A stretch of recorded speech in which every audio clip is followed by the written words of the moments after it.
Hi, everyone. Good morning, good afternoon, good evening, depending on where you are in the world. If you've been here before, you know that I love to have you comment. Tell us where in the world you are. My name is Catherine. I am the founder and CEO of Civility Partners. We're a consulting firm focused on building positive, thriving work environments. And often we're going into very toxic work environments to turn those around. Today, I have with me Rya Stone. Rya owns ClickOnHR.com, and she was just telling me about all of the amazing fires she gets to put out as an HR professional. And she's all things HR, compliance, recruiting. She loves scaling businesses and startups. And has a proven track record of helping companies get bought out or buying the right companies. So definitely curious about all of that as well. Sorry, my phone is going crazy. How are you today, Rya? Doing well, thank you. How are you? Doing fine. So let's just jump in. I have an HR background, but I wouldn't say that these days I'm necessarily an HR consultant. And, as I said, our challenges that we see in companies are all related to culture and behavior, but you're in a more kind of a bigger, more general HR space. So tell us, what are some of the major challenges from an HR perspective that companies are having in 2023? Yeah, great question. So we're seeing, we've heard the phrase great resignation several times now. We hear the phrase quiet quitting, quiet hiring, and then, disengagement. So I think it's really important. One of the major challenges I want to remind a lot of people is that we don't want to conflate one with the other. So great resignation was caused, I know, triggered by the pandemic, the low oil prices, an election year, but ultimately quiet quitting is different from the great resignation. And disengagement is very different from also quiet quitting, because not everybody who's quiet quitting is necessarily all 100% disengaged either. And not everybody who's 100% disengaged is also thinking about quitting or working a second job on the side, virtually, etc. I want to, remind, since you can't conflate one with another, it's also important that we don't conflate remote working also as a sign of disengagement if people don't want to come back to the workplace. So I think that's a pretty big challenge that we're looking at. This year going to next year, some companies are shifting gears into figuring out how to incentivize their employees to return to the office. Because you can't say, come back to work, because essentially they've been working remote. So I think that's a pretty big challenge that everybody's trying to figure out. But I think it really starts out with addressing the terminology correctly from the get-go, just to avoid the biases in the room and make sure that the framework is set up correctly for the discussion, right? If you're I got to pause for a second. Elaborate. What is quiet quitting versus disengagement? Yeah. So quiet quitting is when someone is basically planning on leaving the company, or may not have quite consciously planned on leaving the company, but are doing the bare minimum in their role. So if their role is, for example, hit in any metrics, if they're supposed to hit let's say 100 emails a day or 100 outreach calls a day, they're doing the bare minimum of 60 just to make sure that they're not going into the disciplinary action mode. So they're doing the bare minimum to be doing the job. Whereas disengagement is, even when they're doing the 60 calls that day, not to be, written up or anything, they're not quite involved even in the 60 activities or 60% of the activities that they're doing, as an example. So there's a variation where, in quiet quitting, they are still somewhat engaged, and there's some opportunity for you to reel them back in a lot more, compared to where if they're disengaged, then there's probably a lot more underlying factors, such as not being heard in their job, or maybe not feeling valued in their job. And it could be as simple as having a PTO request denied or being called after work hours. So I think there's a level of engagement that varies between, disengagement versus quiet quitting. Gotcha. It's interesting how buzzwords happen. I'm just thinking, because I've been doing what I do for 15 years, going next year, and been talking about quiet quitting for a long time, but never using that phrase. So the buzzwords crack me up, because, organizational justice is what we're talking about, or what I'm hearing. Maybe correct me if I'm wrong, but for example, if somebody feels like their boss is a bully or kind of abusive, then they're also going to use your example, they're going to say, I got to find a way to justify or make the scales even. I need to even this out. So you're not paying me enough to put up with this abuse. So the way I'm going to even the scales is to only do 60 calls instead of 100, in order to make up for what I perceive as a lack of pay. So I would say too, when people say the compensation's a problem, what they're really saying is you're not paying me enough to put up with this BS, and compensation wouldn't be an issue if other problems were solved. But I don't know, am I on the right track that we've always had quiet quitting? It's just a buzzword. Yeah, I think I'm nodding in agreement with you, because so the questions I would ask is, if I paid that individual more money, would they be more engaged? If I gave that person more responsibility and direction and had a voice within the meetings, would they stay? Would they stay on with the company? Then they're probably in that quiet quitting mode compared to being disengaged. That disengagement is a whole different level of, maybe they're perhaps not even in the right industry or the right job for them. This is maybe a filler job for them, right? So I think, asking those critical questions will really determine, like back to your point, if you paid them more, would they say that's above my pay grade and I don't want to do it? Would they actually show up more? Would they not be the company cheerleader to go, let me get the team on board with the rest of the company initiatives?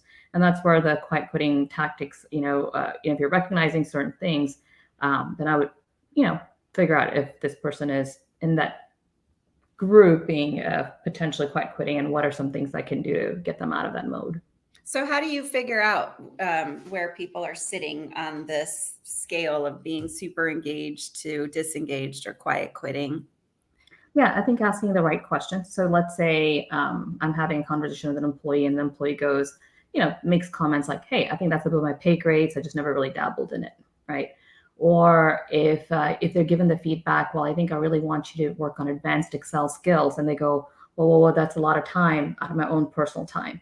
Then I'm actually trying to figure out what their priorities are. They've now indirectly told me they don't want to work outside of office hours. They'd rather me give them training time scheduled from the hours of 8 to noon on May 15th that they can do, and that we're going to evaluate them and see how they do at that point. So they're indirectly telling me things that I want to hear.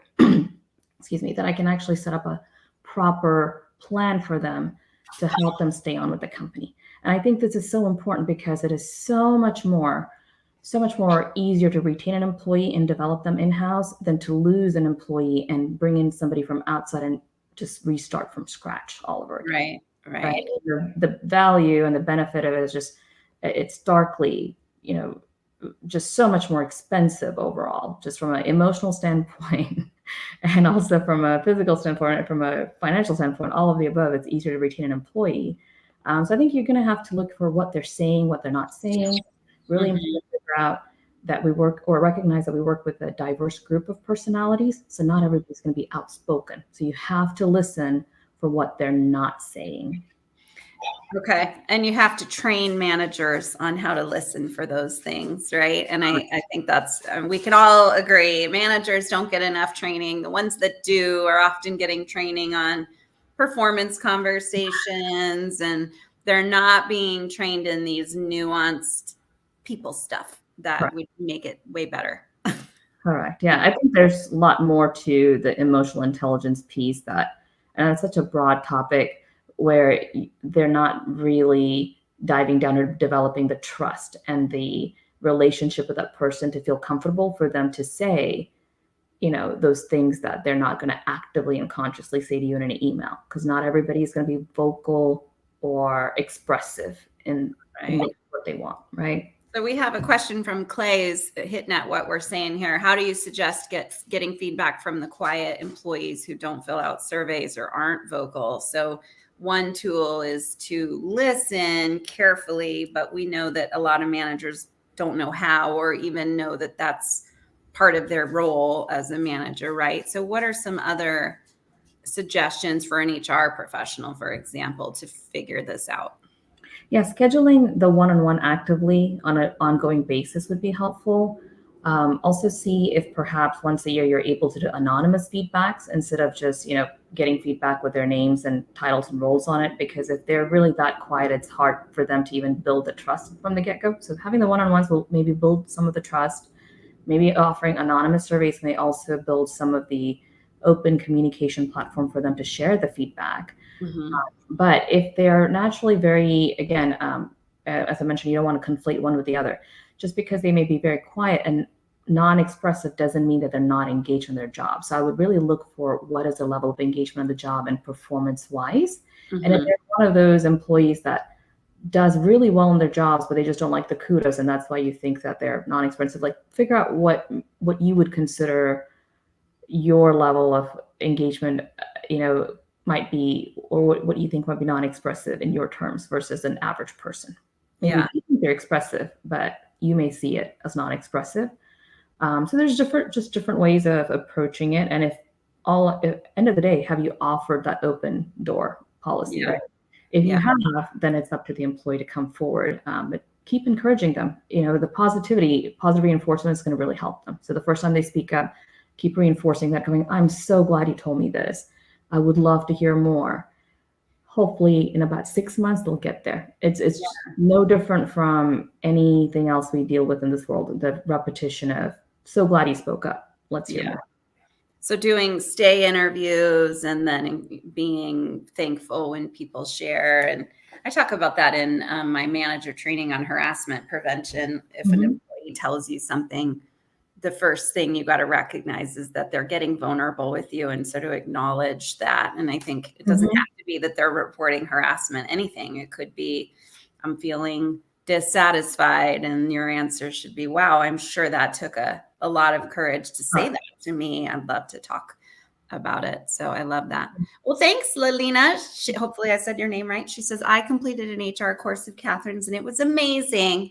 I'll pay you later. Just send me your bank account info and I'll deposit. Thank you very much. I appreciate that. So as we think about 2024, I know that's a little bit of a ways off, but not really in business hours and days, right? It'll come quickly. What is one or two main things that HR professionals, HR consultants, anybody in this world should really be thinking about so that they're really ready to, come into 2024 strong and build the companies they work for? Good question. So I think if I had to put it in three buckets, it would be making sure that you have enough employee engagement going on, especially with some of the issues I've already mentioned with return to work, et cetera, and the ongoing, issues that we're having quiet quitting, right? So making sure that you have an employee engagement program to consistently build that relationship to avoid turnover is going to be critical. That's the first one. The Mhm. second one I'm going to mention is going to be really around, also tied into employee engagement, but it's going to be around employee well-being. So with economic uncertainty that we have, and the team morale that may, be in ebb and flows depending on whether you're in the office, not in the office, every quarter having different initiatives come up, not having full transparency, a lot of the team morale, the economic uncertainty can really affect the employees' well-being. So there's going to be a lot of focus on employee well-being, which then ties into my third bucket, which I'm going to say is really going to be around the DEI initiatives, where you're talking about belonging and equity and inclusion. So I think those are some of the challenges that we're going to see this year going into next year as well that we'll need to focus on. Yeah, yeah. And thank you. Other people are saying, I saw the course too. Well, thanks all. I appreciate it. I agree with all of that. And the culture HR person in me comes through thinking about some of the articles that I read. For example, the Great Resignation during COVID really wasn't about people wanting to quit and start a yoga studio. What they wanted was to be treated with respect. And so a toxic environment and lack of flexibility, or being able to work from home, those were the two major reasons that people were leaving. And then I saw an article, I don't know, probably late last year, from McKinsey Health Institute, talking about employee well-being and this idea that a lot of organizations focus on that at an individual level. Here, we'll give you extra PTO, you can have more flexible work, whatever, we signed you up for a gym, whatever it is, but that all of that is completely moot and pointless if you have a toxic work environment, because and then we're back to, you don't pay me enough for this. So you might have all the perks in the world for well-being, but if somebody feels like their manager is abusive or bullying them, then it's all. Yeah. So I'm curious about your thoughts on that. Yeah. So this is something I drive through in a lot of our trainings that we do with managers. Mm-hmm. Everybody in the world wants to feel respected and validated, right? Mm-hmm. And I think we've Mm-hmm. kind of come to this day and age where a lot of our communication is so binary based decision. Like if you say, do you want to meet with me at 11? And if you say I can't do 11, no one's coming back and saying, can you do 1 p.m. or 2 p.m. automatically? So one Mm-hmm. thing I really encourage managers to do is everybody wants to feel respected, heard, and validated. So just be authentic, vulnerable, and open and say, oh, I'm sorry you can't do 11. What other time options would you be available on Thursday or Friday? And it's Mm-hmm. when they don't get that, like the example you used for Great Resignation, COVID, is I don't think people were even given options. If Mm-hmm. they were sick and they said they couldn't come to work, the managers or companies may be like, well, there's no one to fill your spot, so I guess I have to let you go. It was Mm-hmm. very binary, like yes or no, can you work, not work? And I think that's where a lot of that unconscious bullying or feeling forced, feeling nobody wants to feel forced into a decision. Nobody wants to feel forced that they have to be there at 11 or they won't get that interview, as an example, right? So I think it's really important that we keep that current culture in mind where everybody's so used to yes or no, are you interested, not interested. We need to expand beyond that as managers and go, tell me more. If 11 doesn't work for you, what other days may work for you? And as hard as it is, it's a conscious effort and it's a practice that you have to engage in every day to ensure the other person feels heard and that it's not, no, you didn't do 11, then I can't meet with you for the next 2 months, or you didn't get the interview, or you didn't, get past this first stage. So I think that's probably the biggest piece that I can share, Uh-huh. is taking that conscious effort to be the one to do the first step of outreach to make sure the other person feels heard. Otherwise, there's no engagement back and forth. You've cut the conversation short at that point, Yeah, right? I love that. It's funny how dots connect, right? Because just a couple of weeks ago, I'm training somebody that works at Civility Partners. Anya, it's her name. Shout out. She's been coaching for 20 years, but I'm training her on how to coach people who engage in bullying. So she's been in on my coaching sessions, and she had noticed that with one of my clients, something I hadn't picked up on, but that very thing where she kind of said, can I tell you something I've observed? Everything with you is either they are or they aren't, or yes or no, or and for you there's no in between. And it can't there's always an in between, and there's always many options. And so I don't know, that just popped in my head while you were talking, and I would agree with that. And it's funny, the culture shock of all the CEOs who thought you have to be in the office where I can observe you at your computer, and somehow that meant people were productive. It's like, I got Right. news for you. There was probably a lot of non-productivity kinds of activities happening, and so I don't know. It's just kind of Yeah, interesting. I mean, to elaborate on that point, like how often do we have people who are ghosting interviews or ghosting Yeah. even appointments that they know they need, let's say a website designer. They go and actively put on their Calendly, okay, 10 a.m. I'll be there. And how many people actually show up even if they have a need, right? Yeah. Because it's been so transactional. Let's say that person called and said, hey, I know we have a call coming up at 10. Do you have anything in mind that you want to discuss? Anything I should be prepared for? How much more likely are they to be showing up for that appointment, right? Right. When we Right. have candidates that keep ghosting, like those are some of the things that I look at is how transactional is the relationship up to this point that you should be so shocked that they didn't show up. I mean, it has been transactional so far. Yeah. Why would you now pretend to be like not offended, but like unsure what happened? Like, did you make that outreach from the get-go that that person will also go, I better show up because Rya's gonna be there at 10 a.m. or Catherine's gonna be there at 10 a.m. Yeah. So bringing relationships, bringing humans back to human resources. We have a great question from Azure. Good evening. I'm interested to have more insights on ways to encourage working in the office with the new hybrid workspace. So this is what we're just talking about, where you find employees not really wanting to get back to the office. So it sounds like you're looking for ideas on how to encourage people to come back. What are your thoughts, Rhea? I think that's going to be a multifaceted approach. You really want to ask the employees in your workforce because you know your workforce best. Each industry is different, each office environment is different, hybrid workspace is different. So I would encourage you to ask your employees if you were to come back to the workforce, or not workforce, right? If you were to come back into the office for whether it's 3 or 5 days, what are things that would make it appealing for you? What would you require? So let's start with what you would require to come back to the office if you were to. Mm-hmm. And then what would it take for you to have that as an ongoing plan for the next 3 months or 6 months or a year.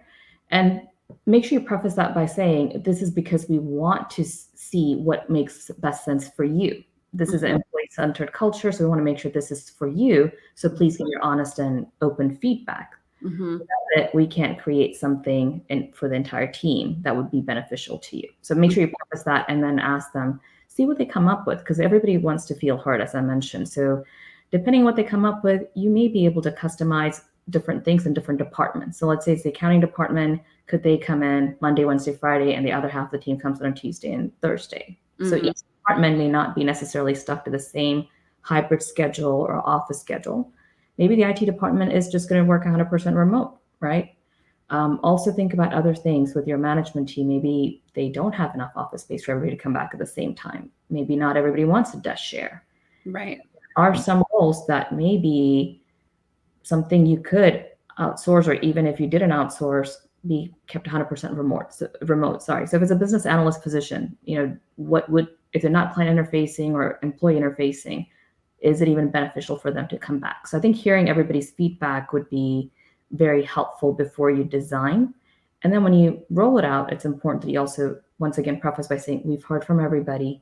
Yeah. It's still not nailed down. We're still open for feedback, even if it's got 90% maybe there, all there. We still need feedback and input. What do you think? Yeah. So I'm hearing you say you've got to co-create this hybrid workspace. Don't try to mandate that this is how it's going to be. You have to be here. So it's really spending some time understanding from people and helping them understand, well, here's why we think it's important if you come to the office sometimes. Do you agree with that? I mean, I think nobody can argue with the fact that you just can't build the same kind of relationship on Zoom as you can when you're elbows to elbows with someone. So I do agree with that, but I think you have to understand different industries and workspaces. So for example, if metrics are the most important thing, right, from a top-down view, if we have to hit X amount of revenue or X amount of gross profit or whatever the numbers might be, is the team aware of that instead of saying, well, we need these set of group of employees to come back in the office? I think that's a better, more very direct, sterile way of approaching it from a macro level. And then you can let the team decide, if we had to get here, what would your contributions, or how would you like to contribute to getting there? And that's when the team can collaboratively come back with, I think we should do X, Y, and Z to get there, but the onus is on us as a team to get there. Yeah. If we were you could tie it to KPIs and things too, to say that our department's KPIs are X. If we can meet those KPIs from home, then okay, it's a more open conversation versus you can't. Like, I've had these conversations, and you might have too, around manufacturing. For example, some people have to be there because they have to work the line, period, end of story. That's not remote. And then they get angry that the accounting team or the corporate team, they get to work from home sometimes. And so I've had that question. What do you do with that? And the answer is, it's just a difference of positions. And if you're interested in finding a job where you can work from home, we can try to support you in learning some new skills, but it is what it is. And I mean, that's been my answer, is sometimes you just have to say, I don't know what to say. Accounting can do work from anywhere, and you can't. I don't know what to say, So I think a good way to put that in a nutshell is like, maybe it's good to start with what we need to achieve. How and where, I'm going to let everybody collectively in the team come up with that. And I'm open for your feedback. And how and where, I'm looking forward to a plan by May 15th. Tell me what it is. We'll collectively sign off on it, but it's up to you guys to execute on it, or everybody to execute on it. Yeah. We have a couple other really great questions with 6 minutes left, so we're going to try to answer them. We're globally remote, and are you setting up meetings with managers to check in on how they think everything is going since we're remote? So that's a great tip for sure, Abigail. Thank you. And then Abigail says, I have a management training course regarding managing distributed employees. I'm wondering what else you think would help. I have some thoughts. I'll let you go first, Rya. So yes, you do want to set up meetings with the managers, checking and seeing how things are going, but have a checklist in mind. So, not just about how things are going. I think that's a pretty good way of starting the conversation, but have some metrics on how maybe all regions are doing between each other to understand where everybody is landing. Regarding the training itself, I think I need to know a little bit more information about what's currently already in your outline, but I think importantly, I would recommend that you do some element of training with emotional intelligence involved and unconscious bias involved, because that's something that's you're going to see a lot more in the next couple of years come up. In the unconscious bias training, I think one thing that I really drive home a lot is, is if this person with the same script, same tone and attitude with the facts laid out came to me, would I have treated them any differently? Would I have pushed them where they only got 90% of what they asked for versus 80% because it's a different individual? Then that's unconscious bias I probably add as an element into the training.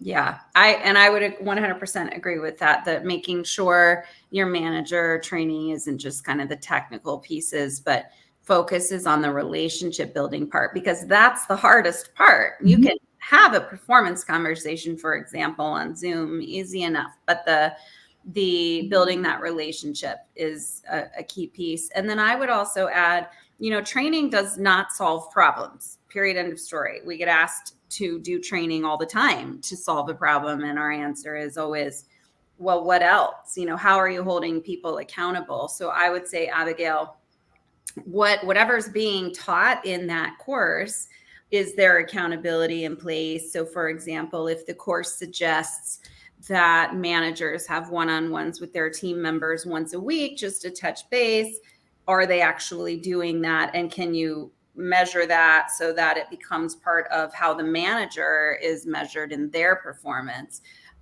If they're, being tasked in that training with creating some social events in some way, shape, or form, are they doing it every quarter? And so really looking at all of the information that's shared in that course and then figuring out how to hold people accountable. So that's going to be one. And then just from personal experience, we're back to that word vulnerability that Rya had said earlier. Hopefully, and the emotional intelligence, hopefully all of that is in there. And I think vulnerability is something I've been talking about for a long time, but COVID really brought that out, where we were able to be more vulnerable just because we were all in a crisis together across the entire world. We all got to be vulnerable together. Don't lose that. Don't go back to, okay, now it's business as usual. Like, lean into that human element. And that's going to make a huge difference. And treating people like people, not cogs in a wheel who have to achieve some sort of KPI, right? All right, we have one last question, which is kind of fun, from Clay, and then we're going to have to close out. What's our take on how AI can support retention initiatives? I'm smiling because this is actually one of the things I thought about talking about, especially with AI supporting a lot of the HR functions nowadays, such as layoffs or RIFs or employee performance. But retention initiatives, I think it's really important, because with AI, you can really tell the level of engagement by looking at various metrics. I think there are a couple of softwares, Workday being one of them, where you can see if an employee ranks a certain level in their performance management review, what other courses they're taking on top or since their performance management review to keep upskilling themselves and fast tracking their career. So I think that, some of the AI metrics that are automatically set in place for us can help retention initiatives by looking at everything from attendance, engagement, upskilling, training, really their special projects, what percentage of weight they're pulling in different areas of the company-wide initiatives would be, it's incredible. I think it's impressive with how far we've come. I'm going to turn over to you, Catherine, to see what else you'd like to add. I don't have much of an answer because I've only recently kind of dove into this topic. I can tell you that I wrote some things yesterday using ChatGPT. That's all I have. But I was just thinking, Clay, so thanks for the inspiration. I need to get my team to do a ton of research on AI and HR so that I have a better understanding, because I feel like I'm already behind the curve. So I don't have an answer for you, but I know, it's the future. So all of us need to figure out, maybe that's another show for us to have, Rya. We can talk specifically about AI. That would be fun. All right, everyone. Well, you know where to find Rya and myself. We're all on this page together on LinkedIn. Feel free to reach out to Rya or myself personally, and share our show here if you liked what you heard. And thank you all for your participation and questions. It makes it so much more fun. And Rya, thank you so much for being here with Thank me. I loved our conversation. Thank you, Catherine. Thank you, everyone. Have a great